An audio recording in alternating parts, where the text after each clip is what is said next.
the screen darken. Hi! Good evening, I'm here. I'm a little bit warm again.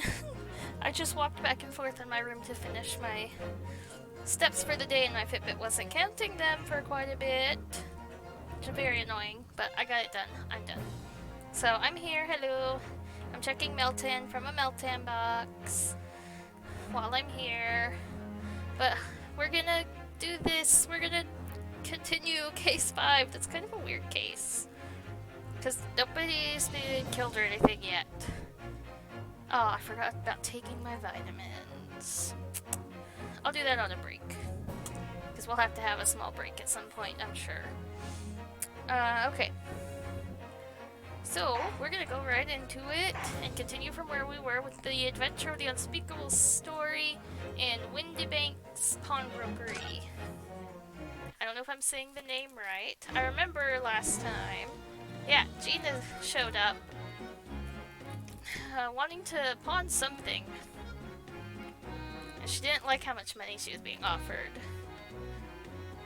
So now... Oh, there's a Meltan. Now we're gonna try and find out what exactly it is. Pawnbroker's customer. Somehow, I didn't really think you were the sort of person who'd use a pawnbroker, Miss Lestrade. Yeah, well, I am alright. I'm a Londoner, just like everyone else. That a problem, is it? No, not at all. It's just that, well... Oh, I get it!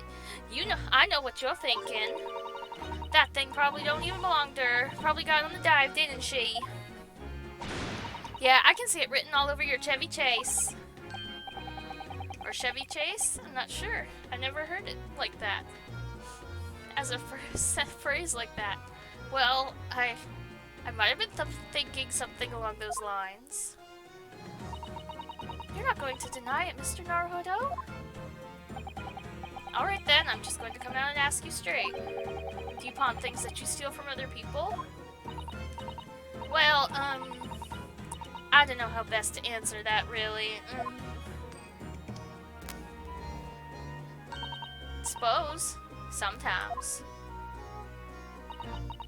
You're not going to deny it either, Miss Lestrade? But not this time, alright? I swear! That thing belongs to me! The disc that Mr. Windibank is holding. Perhaps we should see what he has to say about all this.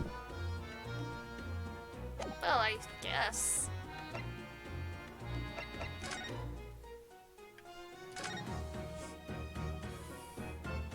I don't remember what voice I gave him, oh no. Mr. Windibank, what exactly is this metal disc that Miss Lestrade has brought in? It seems to have hundreds of tiny little bumps on its surface. This is a music disc, you see? For use inside a music box. In a music box? What, you don't even know what a music box is? You Eastern Lot ain't too savvy, eh? I know what a music box is.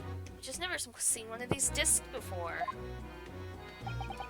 The small protrusions on the middle desk encode the tune to be played in by the music box.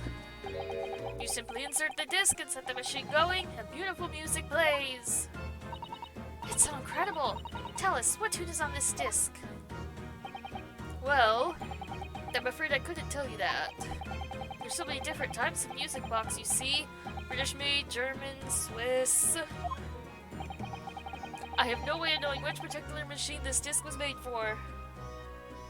This voice is going to have to do. Ah, I see. And that's it in a nutshell. I wouldn't have any customers for an item like this, even if the young lady forfeited it. Really, I'm already offering more than I should at a penny. That's a packet of lies!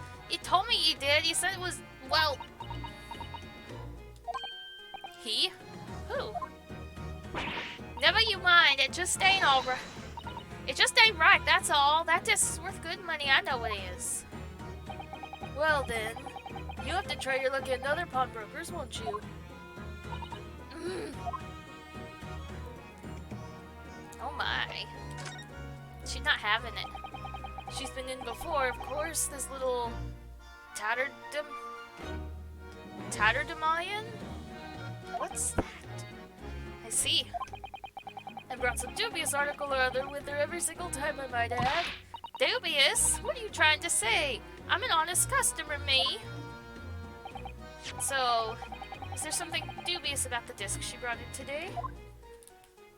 Well, if only it were that simple. Sorry? What do you mean? What she actually brought in was a storage ticket.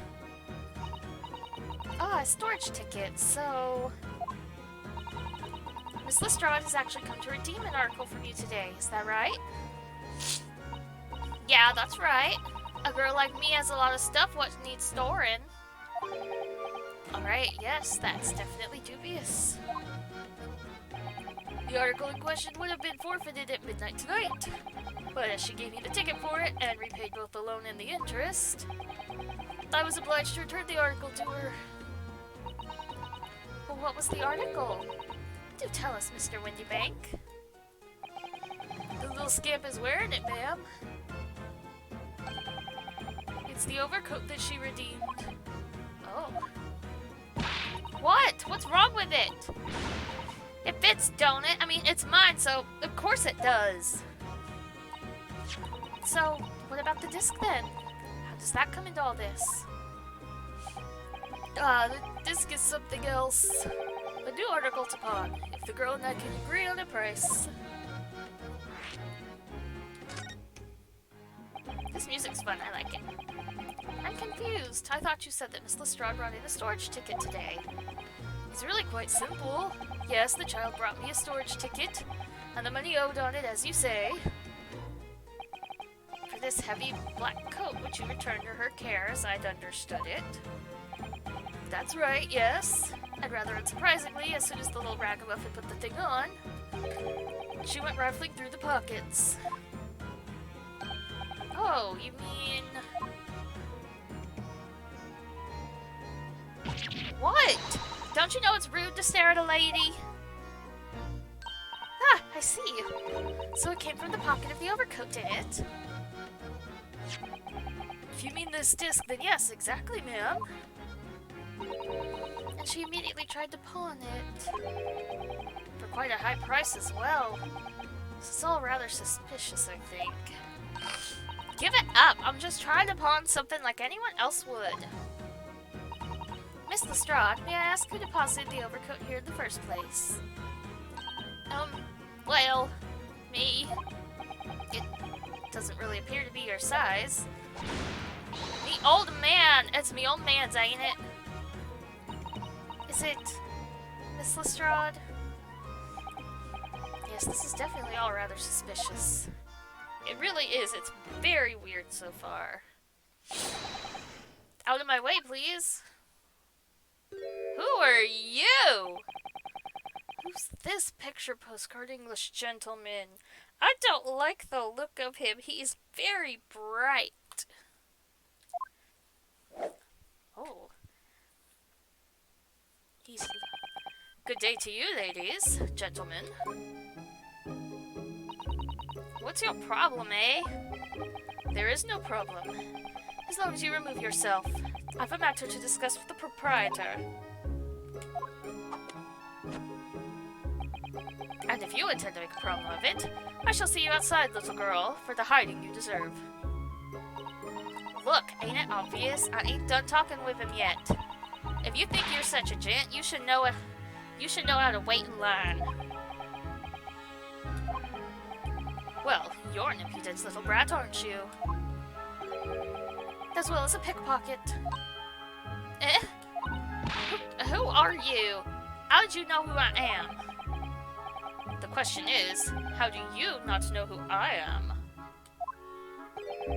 You haven't the courtesy to even remember the faces of your victims, it seems. Oh dear. What? You mean, from you? Broker! Yes, sir? Please don't pull your gun out. Please don't. I believe this filthy pickpocket just Oh, I can't read. I believe this filthy pocket thief has just redeemed an article from you, no? Yes, yes. The article in question belongs to me. I demand for it to be returned at once. Oh my! Now that's a lie! What are you trying to pull? Hi! I wanna be in bed. I wanna be asleep. Can I go sleep?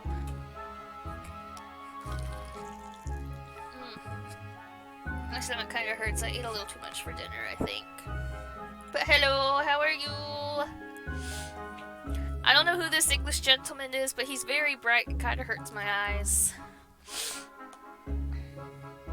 No, I gotta... Okay, I guess I can stay up and play the game. I need to feed my Oshawott real quick. He gonna get a Bowie. He can have a silver nut Bowie. Give me back my overcoat, you wastrel. And needless to say... Any music box discs too. No, you can't have it. You just can't. That's me old man's, or it was. Now it's mine. Goodness, Mr. Naruhodo. This is a very awkward situation. Yes. I think perhaps we should hear both sides of the story in a little more detail. How are you today? It was very cold here this morning, and then it changed in the afternoon to being very nice out. To the point I had to come in from my walk and take off my jacket and change into shorts. It was so warm outside. I gotta put this hand lotion on because my hands are so badly dry. I was cold last night. I was worried I was getting sick.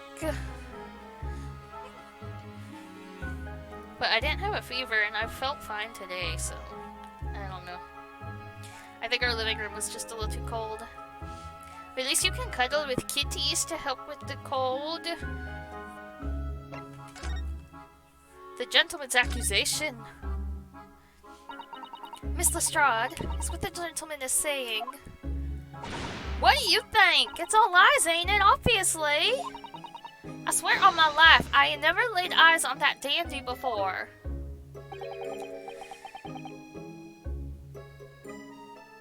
Let's hear it now, you little ragamuffin. You stole it, didn't you? That ticket you brought in here just now. No, I swear it. I swear to God. It was barely an hour ago. I was walking along the street minding my own business when this little gutterling ran into me. I knew at once what had happened. I've been robbed yet again, I thought to myself. Those wretched pickpockets. Yet again? I don't like this guy. Oh yes, as you can see, I'm a man of impeccable style. Your clothes are too bright. You shouldn't be wearing that much white. You'll ruin it. Hold on.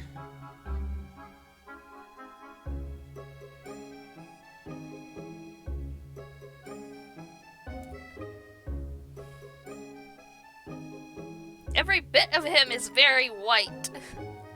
Oh, I misspelled the word thought. Oops.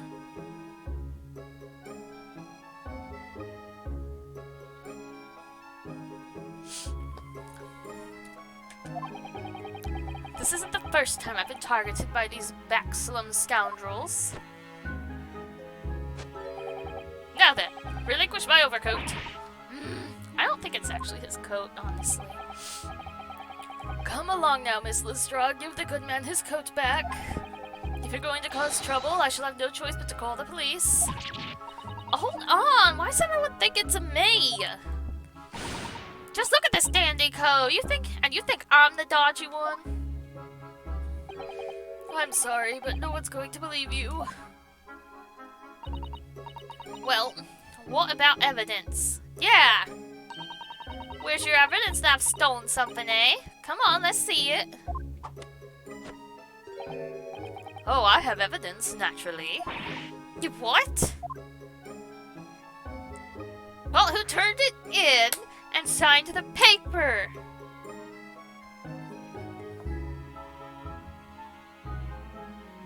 That would tell us pretty easily whose it is, I would think.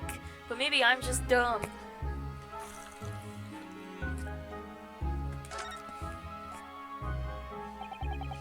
Evidence that the article Miss Lestrade redeemed actually belongs to this gentleman. Of course! We need only consult Mr. Windibanks' ledger to know the truth. We'll be able to look up the name of the person who deposited the article in the first place. Yes, brilliant! I'm very sorry, but I'm afraid that won't be possible. Oh, why not? I never ask customers' names. That's a strict policy of mine. But why not? That's so stupid.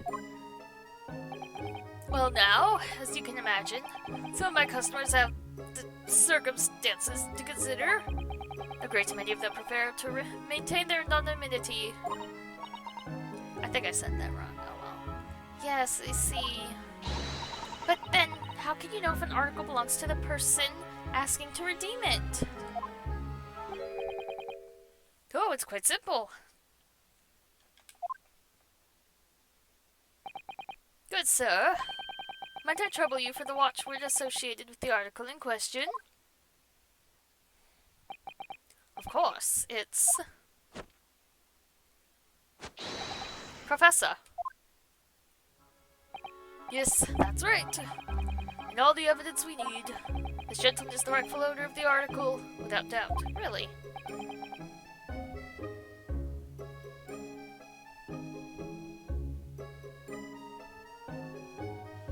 A watchword? Interesting.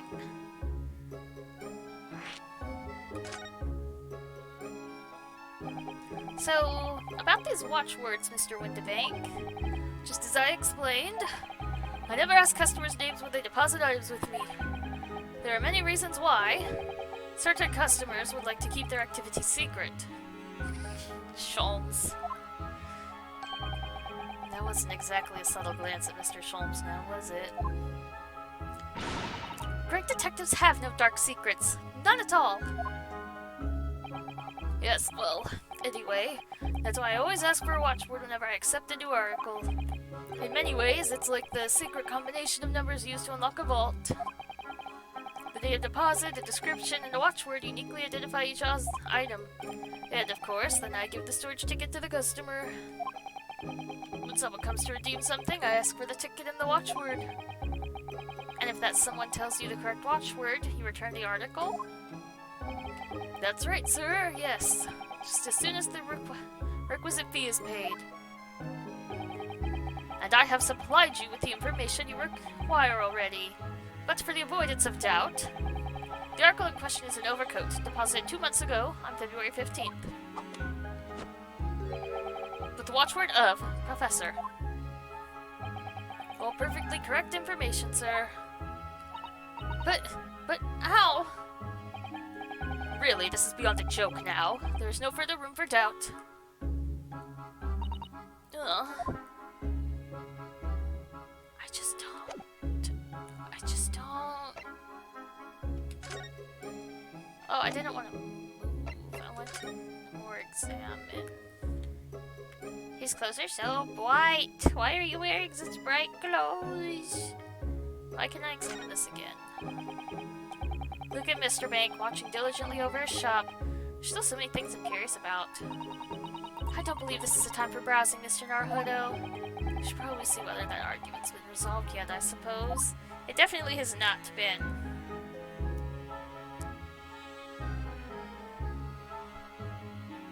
One second.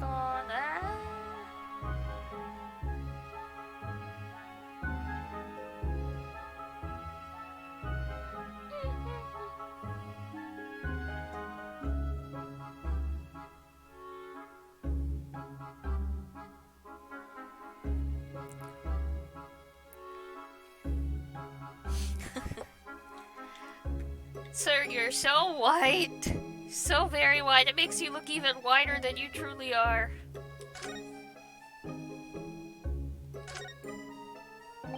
Excuse me, but who are you? One would expect the inquirer to introduce himself first. Though clearly you are not British, so perhaps our ways are foreign to you.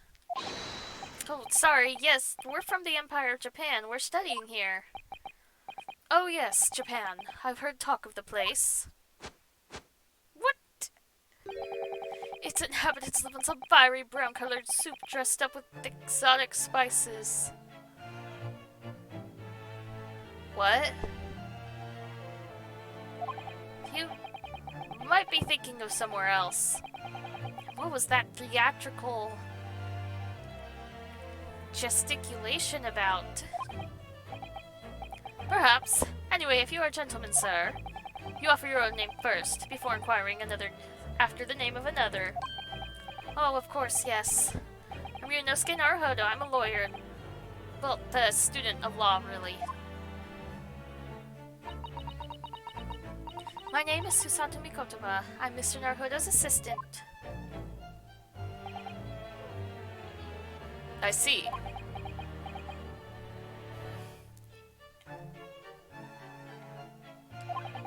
My name is Benedict. Yes, Eggert Benedict. It's Eggs Benedict.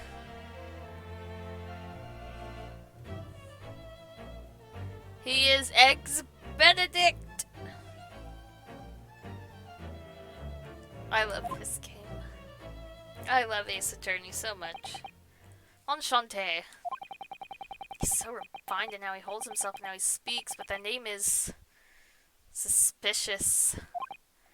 Now, to the matter at hand. What is wrong with him? My overcoat! Return it at once. To someone with style to carry it off. Every move he makes, every breath he takes, I can't stand watching him.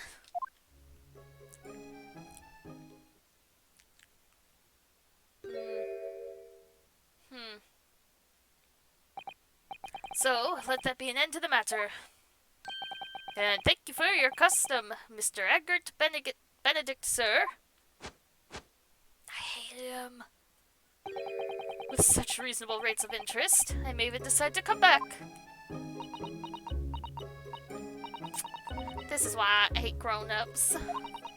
Just because I'm a diver, everyone thinks that makes me a liar. And the contents of the coat pockets, if you please, broker. But of course, sir, here's the disc for you. Just this one? Pardon, sir? I was expecting another. That is, I deposited another. Another disc? Oh, dear. I regret to inform you, sir, that what was deposited with me was merely the overcoat. The disc happened to be in one of the pockets, but I was completely unaware of it until now. So, Gutterling, you're hiding more of what's rightfully mine, are you? Says who? I don't know nothing about it. Very well. Is he gonna call the police on her? Then I shall bid you farewell. Say goodbye to style. Wait a minute, that disc is mine. Oh! What do you think you're doing, you little tramp? Excuse you? You've drawn blood, you filthy animal. Oh my! Yes, there's blood on the disc. It's because of all those sharp little bumps. The man must have scratched his finger on them. I found it first, alright? I mean, it belonged to me, old man. So you're not having it. Oi, you take it. Me? If I hang on to it, they'll have it off me again, so you keep hold of it. Miss Lestrade, why is this disc so important to her? You there, in the black livery. Hand that disc back to me at once, please. No, don't! He's a lion! Grown-ups are all liars. What do I do now? How am I going to resolve this? Should I run away? Should I run away? What should I do? He's not gonna say anything, is he? Mr. Windibank is clearly at a loss here. We have to do something about this before he reaches for that revolver of his.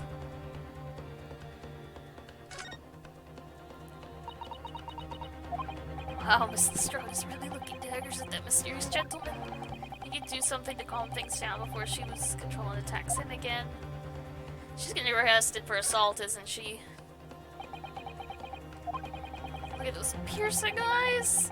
It's clearly no one to talk. We have to do something quickly before this mysterious gentleman leaves to fetch the police or something. What do I do?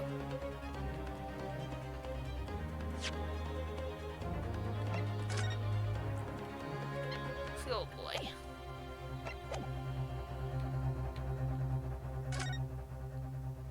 Hey, you! Pay attention! Mr. Sholmes? What are you examining with such keen interest there?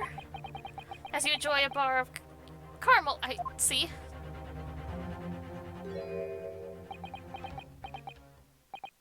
So, you found me at last, Mr. Naruto. Sorry? After that young pickpocket set me on my way, I was forced to lurk in the shadows. Cruelly ostracized as the rest of you partook in the jovial atmosphere of fellowship. I had nothing to occupy my mind, but was too ashamed to let society see what my downfall had done to me. So feigning mock interest, I proceeded to examine the tedious trinkets of the desolate place. Whilst, as you shrewdly observed, gnawing on the only friend I have left, the 7% solution of caramel. Pray, do you claim to understand the depths of my despair, Mr. Naruto? But how could you? I was so lonely, so desperately lonely. Why on earth didn't you rejoin the conversation? Things have gone from bad to worse here, you know. Yes, I overheard much of your conversation. Or rather, in my craving for human contact, my ears devoured every word that was uttered. You really were sad, weren't you? Poor Mr. Sholmes. I feel simply awful for you. It would seem that my inferences are correct. Oh, surely you're not about to tell us that you've solved the entire case once again? My dear madame, sometimes I wonder, were my genius for deduction to be commoditized? How much could I pawn it for? It seems Mr. Sholmes has had another of his flashes of inspiration. But who knows if this will help resolve the situation between Miss Lestrade and the mysterious gentleman. It's the right thing to do here. Let's listen to it. Just listen to it. And just let him be. Well, Miss Lestrade, it would appear you find yourself in something of a predicament.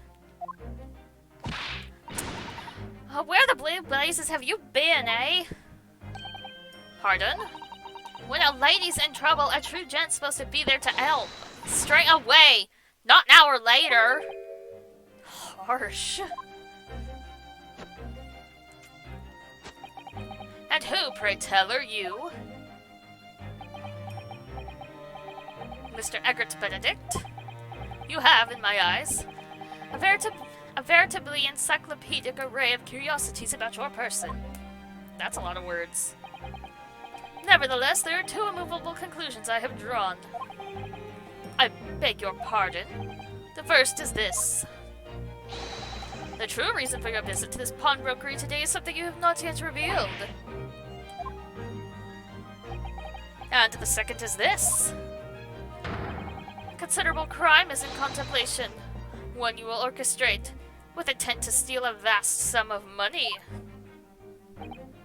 Well, Mr. Benedict, what say you to my deductions? How? It's turned as white as a hard-boiled egg. It would seem that once again, Mr. Sholmes has made a flawless deduction. Just who do you think you are, sir? Ah, yes, as I hoped. This is precisely the pained expression I was looking for.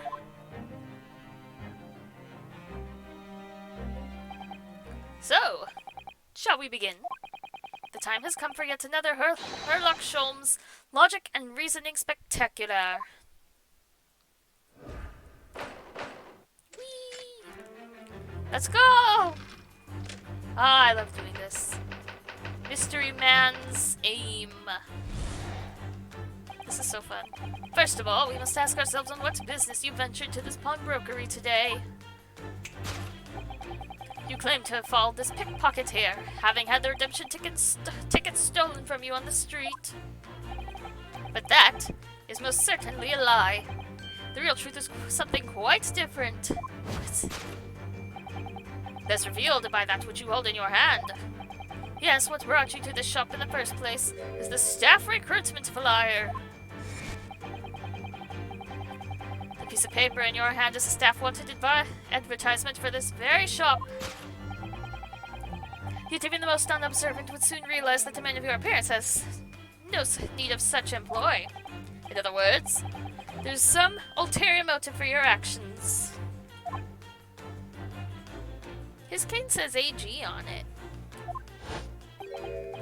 The cane, which you unwittingly clutched to your person, exhibits an incontrovertible contradiction. Words are hard. What utter rot! I've had this cane for years. The contradiction of which I speak is, of course, the missing ferrule. The end of any walking cane would be terminated with a metal ferrule to protect the wooden tip. And yet, detailed analysis shows the wooden tip of this stick is to be utterly bare. Therefore, there is only one conclusion. The rod that you hold in your hand, which appears to be a walking cane, is in fact no cane at all. You recoil, sir. Is something wrong? Well, and in your recoiling, you inadvertently facilitate the answer of the next conundrum to present itself. Namely, what is the truth behind this rod you bear? Yes, your reaction betrays the truth. The handle, which you evidently would like to conceal, is the key to understanding this riddle, you see. From the moment I saw it, my suspicions were aroused. What walking cane demands such a stout handle, mused I. Sholmes, I don't think you know what you're talking about. But of course, as I said, this is no walking cane. No, that's rod. Is the broken handle of a shovel. What? Are you insane? And now, having determined this undeniable truth, the conclusion is clear. Your true motive for coming here was to take employment to this establishment in order to excavate the ground beneath the premises. What a calculated crime you have conceived, sir. A wickedly calculated crime. Sholmes, you're an idiot.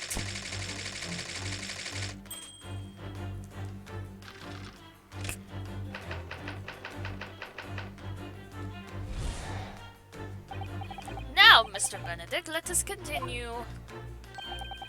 For we must expose the details of this elaborate crime you have in the planning. This is utterly absurd. You suggest that I, a gentleman, intend to excavate the ground beneath this pawnbrokery with a broken shovel? What on earth do you propose I could expect to find there?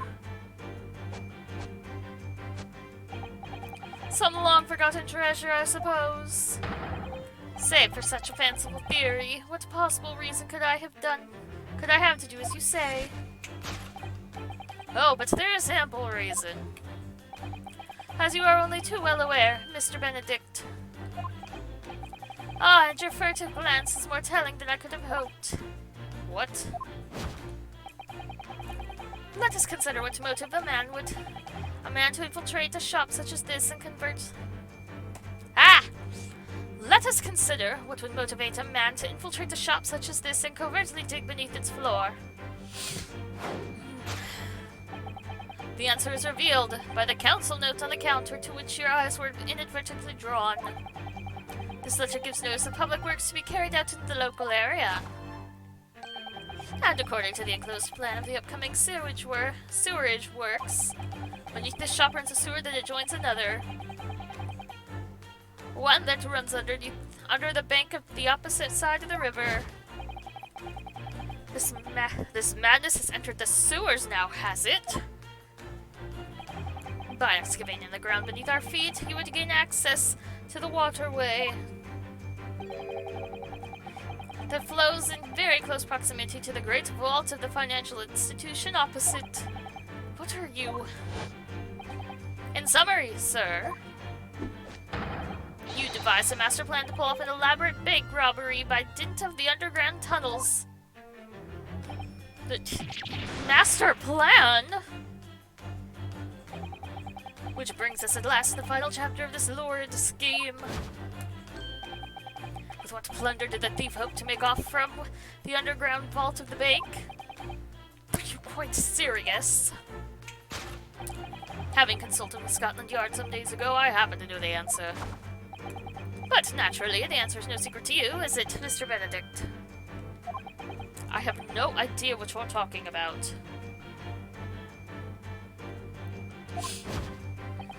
Allow me to present a rather interesting piece of evidence. You see, this picture postcard tells us all we need to know. A postcard of the Great Exhibition? I'm afraid you've quite lost me. Currently in the final stages of preparation, the Great Exhibition will soon be underway, and the government has provided extra funds to complete its centerpiece, the Crystal Tower. Funds that currently sit in the vault of the bank on the other side of this road. Pardon? Yes, the considerable crime you've been contemplating is the theft of that which sits in the vault of that bank. The special reserve funds for the Great Exhibition.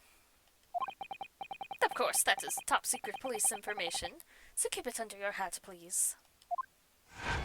Sholmes, you're so stupid. Why are you like this? Why is he like this? Ugh. Thus concludes Herlock Sholmes's great deduction of this pawnbroking puzzle. My words aren't coming out right. Mr. Sholmes. Well, Mr. Naruhodo?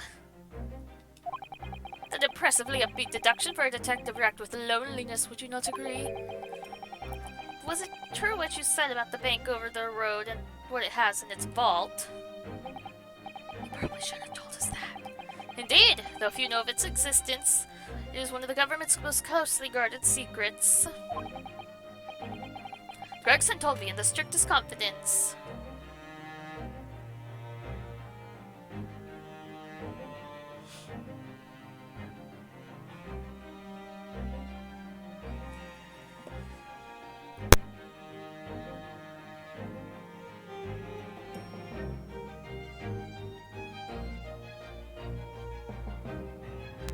I'm sorry, I had to sneeze.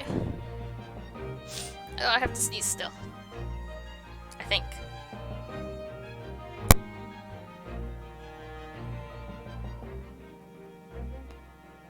Yeah, I still had to sneeze. I'm okay now, I think.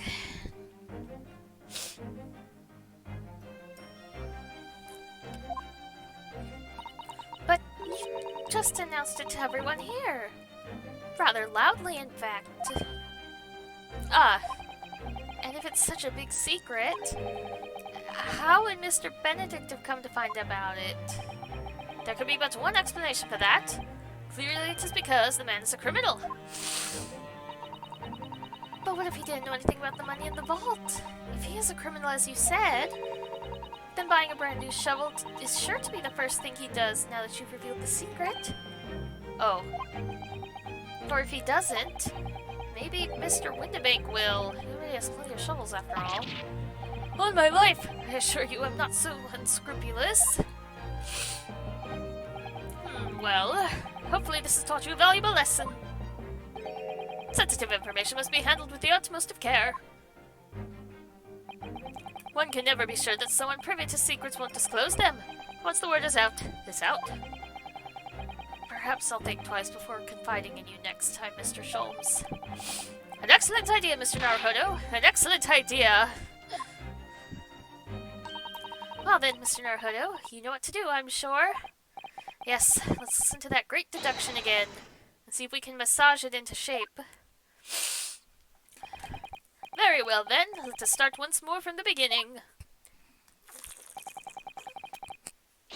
Of Herlock Sholmes's magnificent logic and reasoning spectacular. I think it would have been fun if they had voice acted this whole game, but I know that that's a lot. Ugh, my nose itches now. I'm stuffy. First of all, we must ask ourselves on what business you ventured into this pawnbrokery today.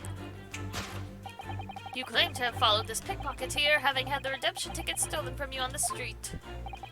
But that is most certainly a lie. The real truth is something quite different. As revealed by that which you hold in your hand. Yes, what brought you to this establishment to the shop in the first place is the staff recruitment flyer. So, by Mr. Sholmes' reasoning, Mr. Benedict came here in order to apply for a job, so he could dig down through the floor. Yes, in an attempt to tunnel into the sewers to gain access to the money in the vault of the bank across the road. But he wouldn't get very far with a broken shovel, would he? No. I think it's fair to say his motives lie elsewhere. The question is, where? And what did Mr. Benedict bring here? And what did bring Mr. Benedict here at this particular point in time? What's in his hand? Well, it is a staff recruitment flyer. It certainly is a flyer for Mr. Windibanks' shop. Let's see. Windibanks wants you. Pawnbroker's assistant required. It's not catching advertisement, that's for sure. I've seen the same flyer up here inside the shop, I think. Perhaps Mr. Windibank is always in need of more staff. Because Mr. Benedict came here to apply for a job? It's just too hard to believe.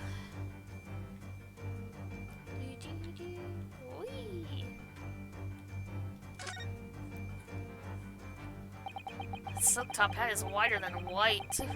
Only an English gentleman could hope to carry off something so bright. But it looks so incongruous with the black overcoat, don't you think?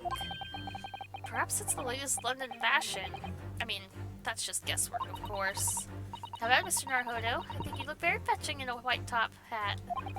Well, you know, I think it might look rather incongruous with my black university uniform, so... cute.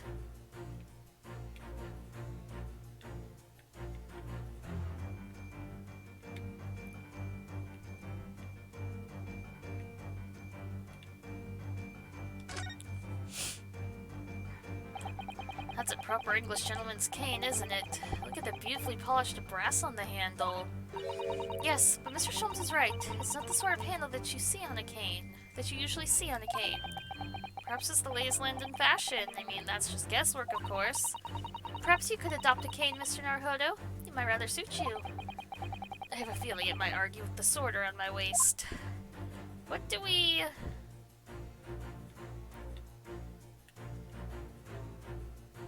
Oh, there's something on the back of it! Oh, look at all the scribbled notes on the back of the flyer here. I don't believe it! What is it? Listen to what it says! Name, Gina Lestrade, height, 5'2", green cap, scruffy waistcoat, grubby white shirt, blue satchel, ragged. It's a detailed description of Miss Lestrade. Goodness! There's even a sketch of her, hat and all! Although if you showed it to her, she'd fire that smoke grenade launcher in his face for sure. And look, the details of the shop have been written down here too. Windibanks Pawnbrokery, Baker Street, redemption deadline April 15th. Which is today's date. Why did Mr. Benedict have all the information scrolled on the back of that piece of paper? Well, I think because he didn't and... Take that! Somebody else did it.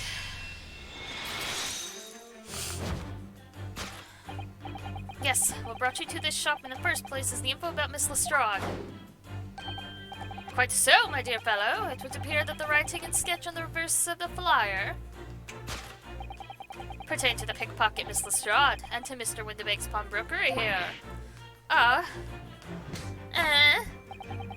You originally told us that you had merely given chase after Miss Lestrade stole the redemption ticket from you. But that, sir, is a thinly veiled lie. It is the information on the back of the flyer that led you here today, by which I mean here to Windibanks Pawnbrokery, and today the redemption deadline of that overcoat. So you waited outside for the young girl matching the description you have written down to arrive. And you have gone to some lengths to hide the reason for your pursuit of Miss Lestrade. In other words, there is some ulterior motive for your actions. The cane, which you unwittingly clutched to your person, exhibits an incontrovertible contradiction. What utter rot! I've had this cane for years. The contradiction of that which I speak is, of course, the missing ferrule. It's really not. What's a ferrule? It's the metal cap commonly found on the end of a cane, Mr. Naruhodo. Ah, the bit that makes the nice clacking sound on the pavement. Yes, exactly. Mr. Sholmes is right. It appears to be missing on this cane. It doesn't actually look broken, does it? No, it doesn't. Though the gentleman certainly did recoil when Mr. Sholmes identified the cane as suspicious. In other words, there's some secret about the cane that Mr. Benedict would rather we don't know.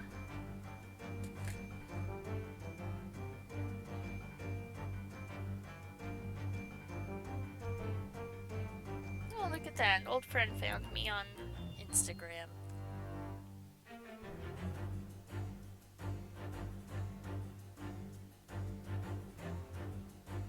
I'll have to add her later. Well, it's not the end of the cane. I can promise you that. I'm sure it's the letter. The initialing on the cane. Look here, Mr. Sato. There's some letters on the handle. Yes, those must be initials, I think. In the West, it's customary for people to engrave their belongings with the first letters of their names. So, Herlock Sholmes would be HS, you mean? That's right. And the initials on this cane, obviously. Oh. AG. Why does it feel as though that's not quite right? Because it's not. Take that!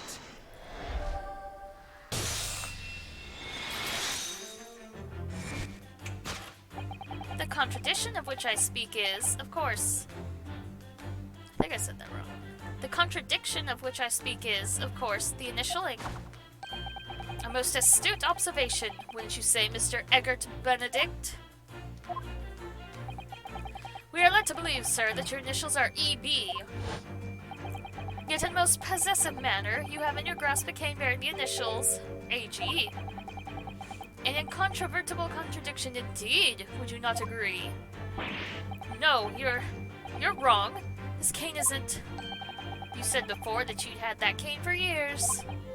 Ugh. So don't try to tell us that you just borrowed it from a friend or found it in the park. In short, though you hold yourself to be a gentleman, you have withheld your true name. What was that? What was the ripping sound? You recoil, sir. Is something wrong? And in your recoiling, you inadvertently facilitate the answer of the next conundrum to present itself. Namely, what is the truth behind this rod you bear? Yes, your reaction betrays the truth. The handle, which you evidently would like to conceal, is the key to understanding this riddle, you see. Let's consider the bare bones of what's happened here. Miss Lestrade redeemed that fine-looking overcoat. Now a mysterious man has appeared, introducing himself with a fake name, claiming that the overcoat belongs to him. But we know that he actually identified Miss Lestrade from a written description.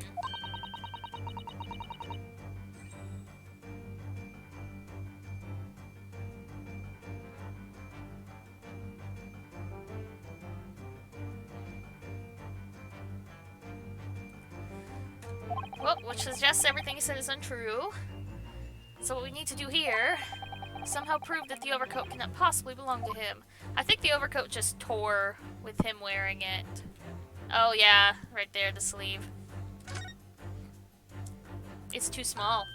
Oh, the seam on the shoulder here is coming apart. Look. So it is. Do you know, a moment ago when Mr. Benedict was surprised by something that was said, I thought I heard him make a rather strange noise. It sounded a bit like a tiny growl. but now I think it was probably the sound of this seam ripping open. If you look closely, it does seem to be a very tight fit. The sleeves are stretched to bursting, and you wouldn't have a hope of fastening it at the front. If we were to run around in it, I'm sure the whole thing would fall apart. That I'd like to see. Sorry? So, how can we make Mr. Benedict run around? She's really giving this some thought. Oh my goodness, Susato, you're a sadist, it feels like.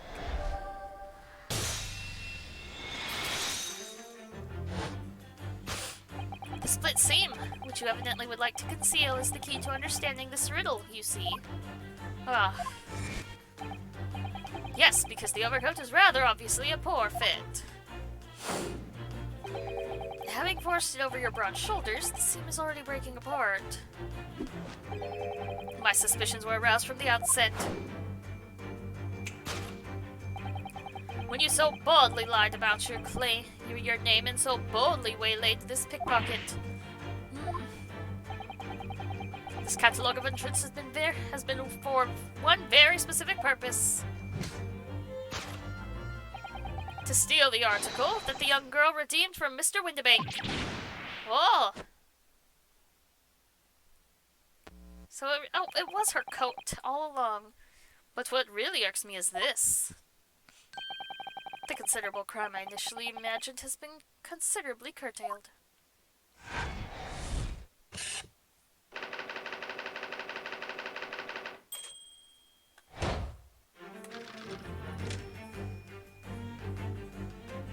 Oh, the music's picking up.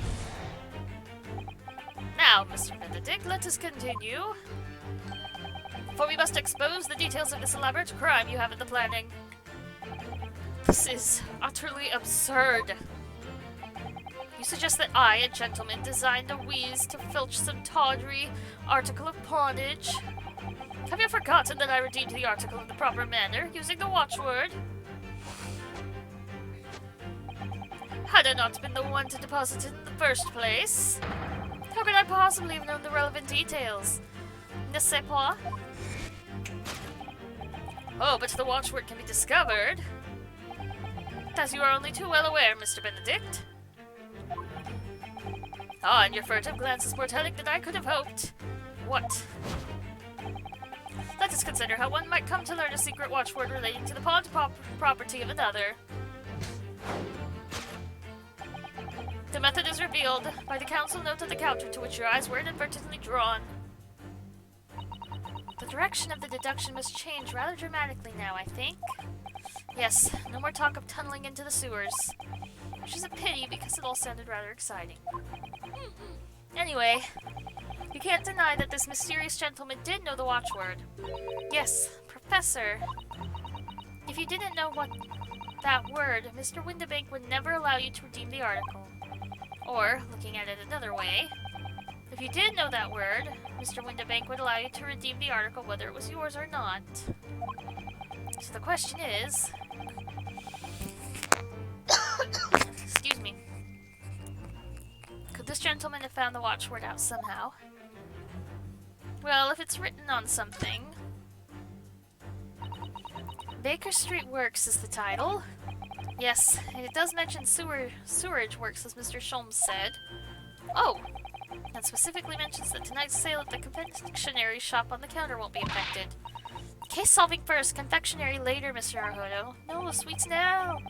Ugh, curse my overly expressive face. No, sweets now!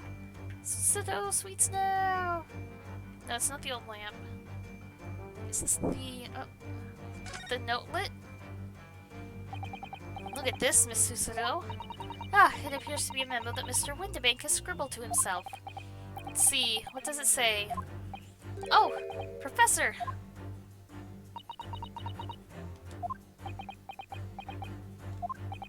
Mr. Windibank must make a note of the watchwords his customers give him right before their eyes. In an alarmingly clear script as well. Oh dear, I don't know where to look. Who knows what other secrets I might see? Take that!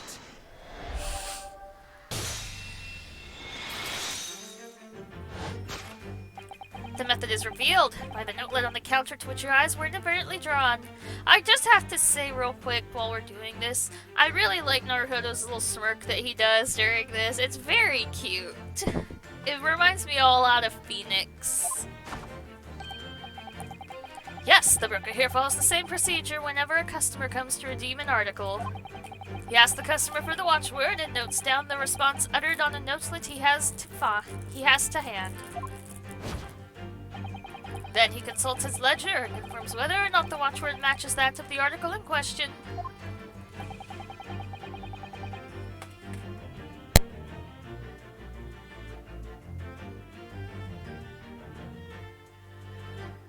My throat's dry. I'm okay.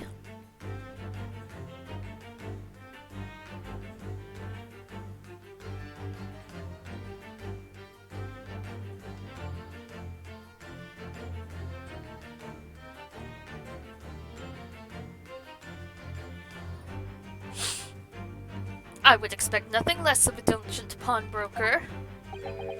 But his diligence clearly has its disadvantages. What are you talking about? It is increasingly apparent that you were present in this shop before your accusation against Miss Lestrade. In all likelihood, you followed her inside and then observed her talking to Mr. Windibank. When the diligent broker made a note of the watchword, as is his common practice... Oh, I may have just... No, it was still him. Oh, it's flipping back and forth. Oh my goodness, it's hurting my head. Just a little bit. You observed him writing the word professor on the notelet beside the ledger.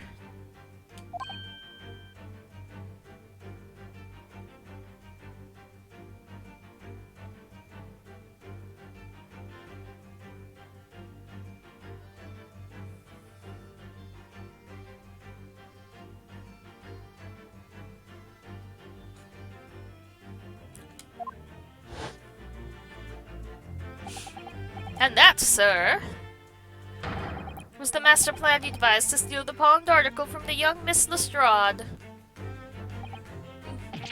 Master plan?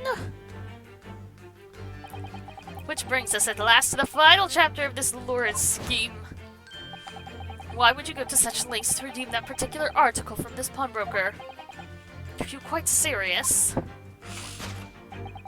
For an ill-fitting overcoat hardly seems to justify the effort, much less a worthless music box disc. But naturally, you had very good reason to make them yours, didn't you, Mr. Benedict? I have no idea what you're talking about. Allow me to present a rather interesting piece of evidence. You see, this picture postcard tells us all we need to know. The articles we're talking about are the overcoat and the music box disc that was in one of the pockets. Which, according to Mr. Windibank, isn't even worth a penny. Yet this man went to such lengths to steal them. Why? I wonder if perhaps... We already have the evidence we need to explain it, Mr. Naruhodo. Could we? Really? Better have a thorough look at all the evidence we've collected so far. You mean the one disc? It's not the blood on the disc, for sure. Look at all the little bumps on the disc. They're so tiny. Yes, the protrusions are called pins, and they pluck the teeth of the comb to make notes. And just on the edge, there's a small amount of blood. Yes, the blood of the mysterious Mr. Egbert Benedict. When Miss Lestrade tried to grab the disc from him, the pin scratched his finger, it seems. Like when you're grating some daikon radish and accidentally catch your finger. Ouch, just thinking about it hurts. Puts me off eating radish. I love radishes, oh my goodness. There's a note. I can't read it. I can't turn it around. I can't turn it the right way. Does it say, oh, it says McGilded on it. The guy from the third case. Second case was Kazuma. Does it say 4? Yeah. Oh, there's a little scrap of paper stuck onto the reverse side of the disc. Look. And a scribbled word or two. It looks like somebody's name. For McGilded. McGilded? It couldn't be. But it is Mr. Naruhodo. A name I shall never forget for as long as I live. But why? Why is his name on this?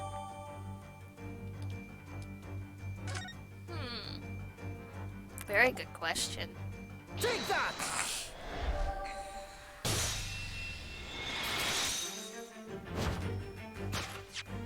You see, this music box disc tells us all we need to know. What's that? On the back. It reads, for McGilded.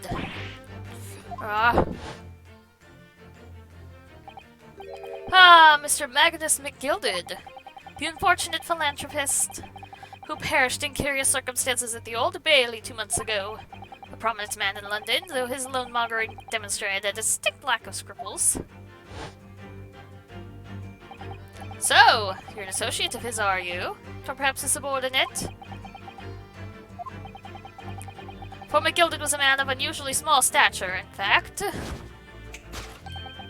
Oh, he was precisely the right size for that overcoat that you've squeezed yourself into.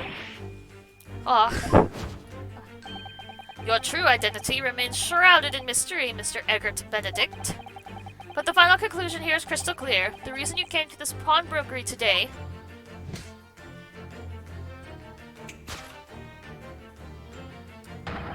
was to retrieve an article left behind by the late Magnus McGilded.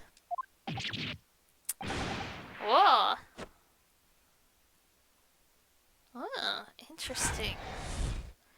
Very interestingly weird.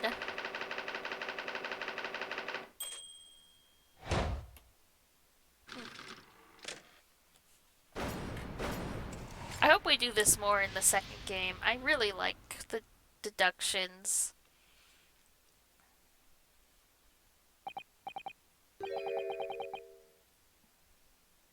Well, well, Mr. Magnus McGilded.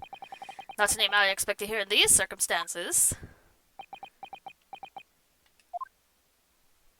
Mr. Sholmes, I'm afraid there's something very troubling on my mind.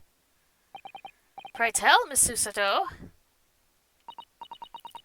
Well, according to what Mr. Windibank told us earlier, today was the final day on which the coat could have been redeemed, was it not?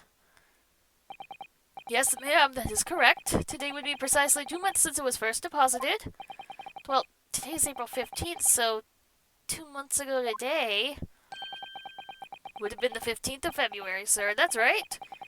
It's all carefully recorded in my ledger. Deposited at 10:30 p.m., I see. What? But that suggests...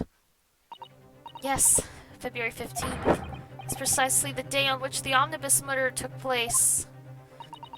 At 10:30 in the evening is precisely the time at which the terrible events were unfolding.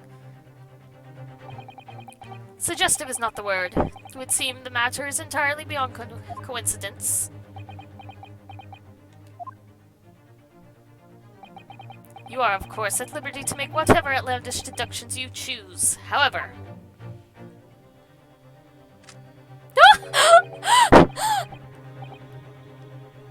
Help!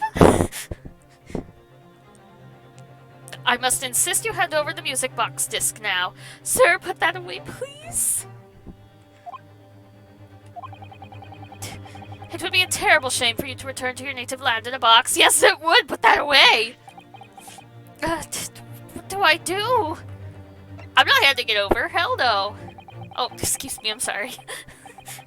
There's some things a man must protect at all costs. This may well be one of those things. Then again, it may not. Hello? Oh, Mr. Windibank! This is my shop. I can't allow any harm to come to my customers. If that were to happen, I should have to take my own life. Mr. Windibank, no. Alright, that's enough. Oh, it's you. I don't remember your voice. Inspector Gregson. Inspector? That's right, Sunshine. The alarm was raised on one of our dedicated emergency lines. So we got here as fast as we could. Now, what's all this about, eh? Eh? I didn't mean to say it like that. Oh, praise be, you're here at last. I was months away from forfeiting my own life in my very own establishment.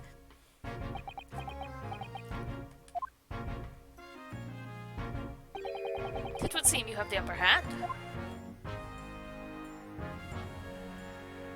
My goodness. Oh, he took the coat off. Right, you lot have some explaining to do. I don't appreciate being bothered with some petty, angry bargy. Argy-bargy. Petty? Mr. Windibank very nearly met with his end. Yeah, by his own gun, as far as I could tell. Oh dear. And the whole of Britain could meet with its end if I don't get to the bottom of the case I'm supposed to be working on. What? What on earth is the case, Inspector? Spare no detail, Gregson. I might have said a little too much. No matter, it's nothing to do with you lot. Anyway, sir, you're gonna have to come with me down to the station. But of course, Inspector. Oh, he's getting away! Get after him, lads! Whistle the beat officer, too! Oh no! Sir! Oh, he ran away. Piece of trash. There's been a spate of thefts at pawn shops around here recently. So we fitted emergency buttons underneath the counters for brokers to let us know when there's trouble. Oh, Inspector, I was very worried there for a while. Very worried indeed. Now then, Mr. Permanently in Mourning. Oh, yes. I'll be taking that whatever it is in McGilded's down to the yard, thank you very much. So hand it over. Oh, yes, of course. No, don't give it to him. It's mine, that is. I'm sorry, miss, but anything belonging to McGilded has to be taken in as evidence now. As evidence? You have a kitty. I want a kitty. My kitties are all in the living room or in other bedrooms. They're not here with me. If the police demand something as evidence, my dear fellow, we have no choice but to capitulate. It's all yours, Inspector.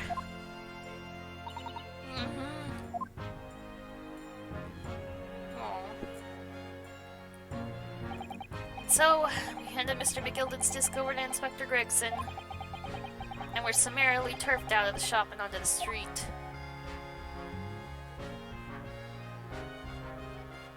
To be continued, oh my. I'm still very confused by this case. Is something gonna happen to McGilded's gonna show up not dead? I feel like that's gonna happen. Kind of looked through the chapters of this case, and I got a mini spoiler. Okay, I'm gonna take a quick break, and I'll be right back. Do I want a spoiler for that? No, I don't. I would rather not, since we're in the final case. Thank you, though. I'll be right back.